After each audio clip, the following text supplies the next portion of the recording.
인도르에서 출발해서 드디어 이제 아잔타에 도착했습니다. 7시간 넘는 시간이었는데 지금 셔틀버스 타고서 들어가죠.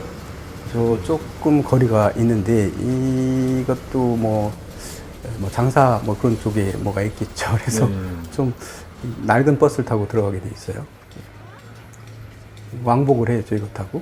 요거는 여기는 지금 저희가 아잔타에 도착했는데 이제 조금 언덕이 있기 때문에 올라가야죠. 근데 여기는 와구르나 협곡이라고 하거든요. 협곡에 만들어지는 석굴이에요.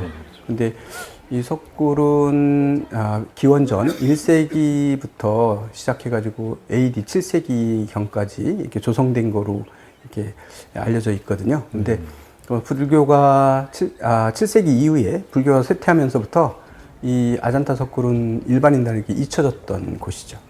전혀 이곳이 이런 게 있는 줄도 인도 사람도 모르고 있었는데 1819년도인가 그때 동인도에 근무했던 영국 사람이 호랑이 사냥을 아마 하러 나왔던 모양인데 호랑이 사냥을 하다가 자기가 쫓던 호랑이를 놓친 거죠. 근데 그 호랑이를 찾다 보니까 어디로 없어졌는지 찾다 보니까 이 굴이 발견된 거죠. 그래서 그때부터 이 굴이 다시 인도에 세상에 알려지게 된 계기가 된 거죠. 근데 이 석굴을 발견하고 보니까 이게 엄청난 문화적 가치를 가지고 있고 그리고 볼거리가 풍부한 이런 이제 석굴군인 거예요. 그래가지고 많이 알려졌는데 여기는 보면 30개, 29개인가요? 30개에 가까운 이 석굴들이 조성이 되어 있는데 이게 앞에서 들어갔을 때부터 1번, 2번 이렇게 번호가 붙여지는데 그 번호대로 조성된 건 아니고 필요에 따라 석굴을 파고 들어가가지고 하나씩 만들었던 거 사이에 또 하나 만들고 이랬던 거죠. 저희가 이거 아마 10번 굴일 건데요. 요 10번 굴에서 저희 예불을 대고 하거든요. 이거는 옛날에도 바로 예배당으로 쓰였던 곳입니다. 그래서 보면 가운데 지금 탑이 모셔져 있잖아요. 부처님 대신.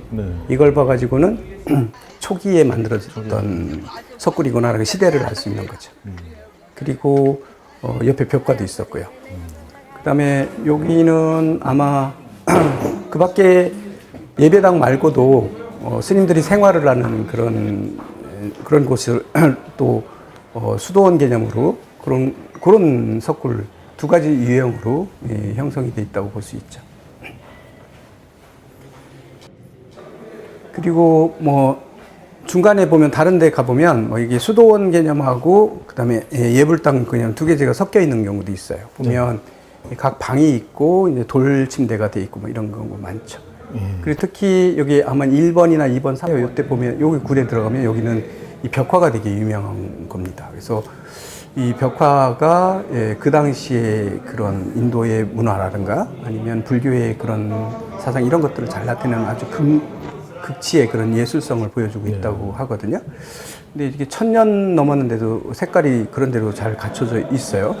남아져 있는데 사실은 먼지가 너무 많이 쌓여서 한번 청소를 했는데 그 뒤로 색깔이 좀 옅어졌다는 얘기도 있더라고요. 그래서 고존하기 위해서는 그렇게 하면 안 된다는 걸 보여주는 거죠. 그리고 요즘엔 사람들이 너무 많이 와서 이 이산화탄소 때문에 이게 또 벽화가 또 색깔이 변할 수도 있다고 하거든요. 그래서 밖에 모조의 그런 굴들을 만들어 놨는데 그쪽으로는 해마다 간다고만 하지 이제 저희는 다음에 가면 못 보나 했는데 계속 지금도 가서 실물을 가서 보실 수 있습니다. 진짜를 볼 수 있는데 그 가짜를 보러 사람들이 그렇죠. 이 먼 거리를 가진 않을 거예요. 왜냐면 너무 멀거든요. 사실. 여기 진짜에서 가짜가 멀군요. 아니요, 그거 가까이에 만들어 놨지만 이 먼 거리를 가서 보고 또 먼 거리를 온다는 게 하루 이틀 그걸 소비한다는 건 좀 그렇죠. 그러니까 계속 개방하고 있는 것 같아요. 이게 제일 마지막 아마 제일 끝에 있던 29번 굴인가 아마 그럴 건데요. 거기에는 보면 같은 방식인데 여기는 그림이 아니고 조각이 돼 있죠. 그 다음에 가운데도 불상이 모셔져 있어요. 이거 보면 후대에 만들어진 굴이다. 이렇게 우리가 시대를 짐작할 수 있는 거죠. 그리고 인도에는 석굴군들이 되게 많아요. 그런데 부처님이 이쪽에 오셨던 곳은 아니거든요.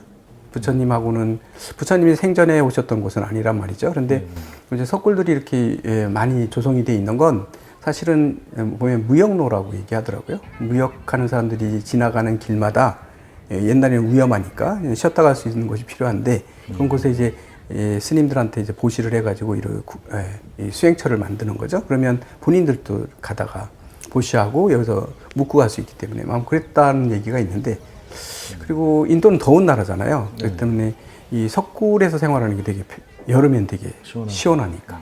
그래서 석굴들이 많이 발달한 거로 이렇게 알 수 있습니다.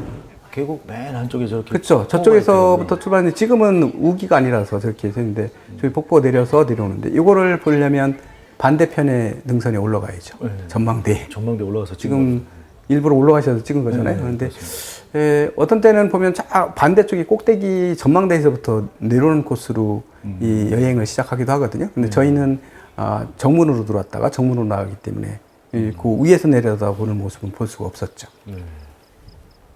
가이드에 따라서 뭐 그게 그렇게 처리를 해주시는 분도 있더라고요. 네. 저희는 꼭대기서부터 내려와서 봤는데 그게 되게 좋았던 그런 그게 느낌. 더 좋을 수도 있겠어요. 예, 위에서 말발굽처럼 이렇게 표시된 꼭대기에서 내려다보는 그 풍경 되게 좋거든요. 그러면 내려와가지고 여기를 걸어서 내려와서 이제 참배하고 나갈 때는 정문으로 나가는 거죠. 그렇게 돼 있는. 위에서 내려와서 나갈 때는 저쪽. 예, 뭐 그게 더 그렇게 맞는 것 설치가 같아요. 돼요. 네.